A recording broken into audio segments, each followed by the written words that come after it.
Vamos a la charla y al análisis. Tengo el gusto de recibir esta tarde aquí en Mega Noticias al director de Desarrollo Social del Centro de Estudios Espinosa Iglesias, Rodolfo de la Torre. ¿Cómo estás, Rodolfo? Director, buenas tardes, bienvenido. Muy buenas tardes a toda la audiencia.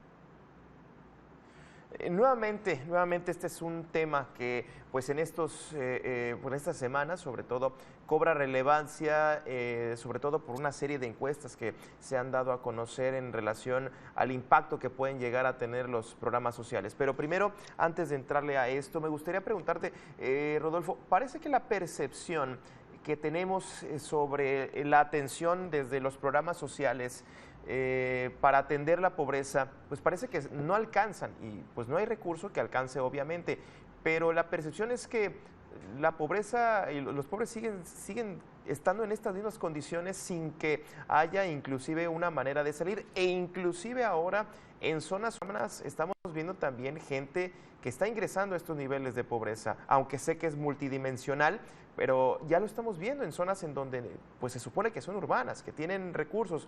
¿Cómo entender esta realidad, Rodolfo?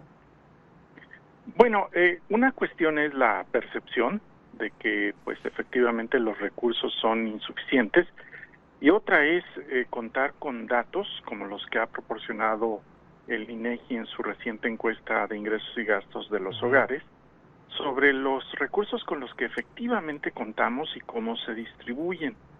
Lo que ocurre, de acuerdo a la última información, es que dos recursos claves para la salida de la pobreza pues han tenido un desempeño muy cuestionable, y corresponde precisamente a la cobertura de los programas sociales, que es menor en el 25% de la población más pobre, es decir, recibe este grupo de la sociedad menos apoyos que en el pasado.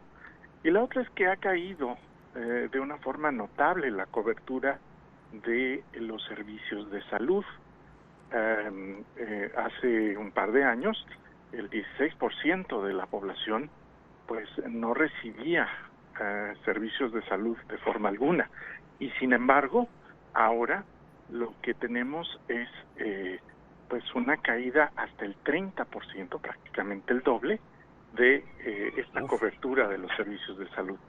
De esta forma pues es muy complicado tener una base sólida para superar la pobreza, y sobre todo cuando se presentan circunstancias como la pandemia que pues puso a prueba no solamente la resistencia o la capacidad de salir a flote de las personas en lo individual, sino de las políticas públicas para pues resistir una situación de este tipo.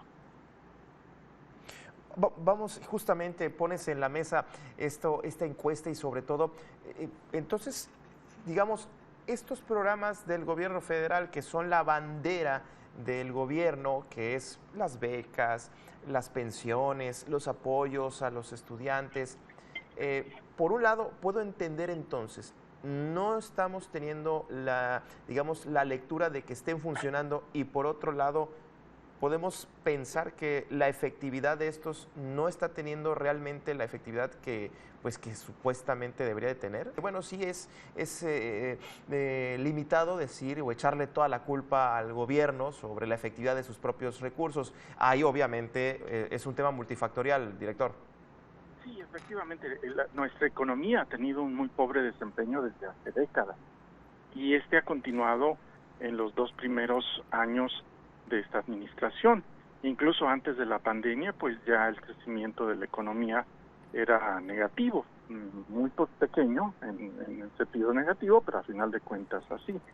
Al llegar la pandemia, pues tenemos una circunstancia enormemente adversa que, como mencionaba, pone a prueba la política pública y la resistencia de las familias ante una circunstancia así. Así es que hay una serie de condiciones más allá de la acción o inacción del gobierno que se conjuntan para tener un resultado de pues menor bienestar en el conjunto del país. Pero entonces, regresando a la primera intervención, entiendo que estos programas que pretenden disminuir la pobreza, si hacemos el análisis, digamos que no los están sacando, digamos, no les está mejorando la condición como tal, ¿no, Rodolfo? Sí, tenemos una paradoja aquí. De acuerdo a la información de la encuesta de ingresos y gastos de los hogares de INEGI, los recursos asociados a los programas sociales aumentaron prácticamente 50%.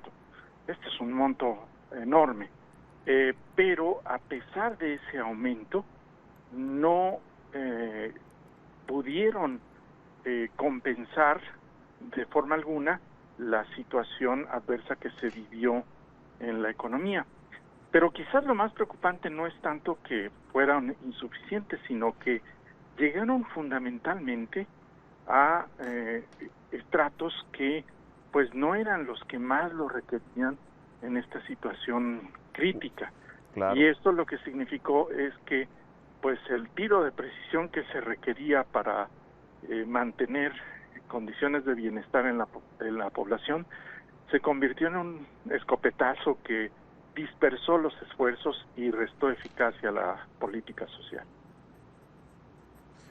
En este sentido, ¿tú verías a una Secretaría del Bienestar que reculara o que cambiara o que, vaya, por lo menos revisara si es que, como bien dices, estos escopetazos van a continuar y en vez de que sean tiros de precisión para atender finamente la pobreza, ¿verías esta autorrevisión de la propia autoridad? Bueno, para empezar se requiere un esfuerzo coordinado de varias autoridades, de la Secretaría de Salud, de la Secretaría de Educación, de la Secretaría de Hacienda, que es la que se encarga de distribuir en buena medida los recursos. Y es paradójico, pero la Secretaría del Bienestar cada vez tiene que ver menos en el tema, dado que su principal instrumento es la siembra de árboles, y eso pues la limita mucho en cuanto a sus posibilidades de actuar. Por supuesto hay otros programas, pero bueno, lo que tenemos... ya para cerrar, Rodolfo, Sí. Adelante. No, simplemente lo que tenemos es que se requiere una coordinación interna y un esfuerzo que no se ha visto. Ahora, una última pregunta.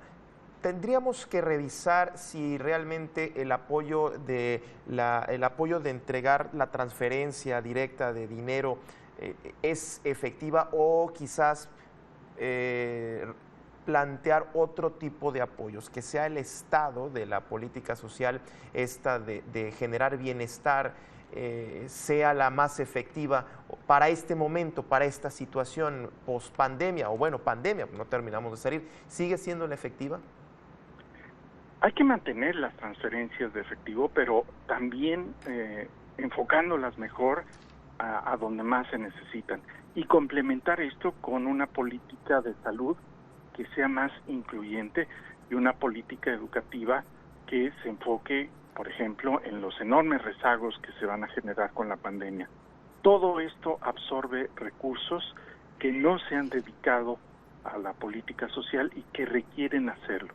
Y esto significa que hay que repensar las prioridades del gasto público para que esté más enfocado en las personas y menos en otro tipo de prioridades. Vaya, me quedo con esto, repensar las políticas públicas. Me quedo con eso, Rodolfo. Como siempre, agradecido por este análisis. Un gusto estar con ustedes.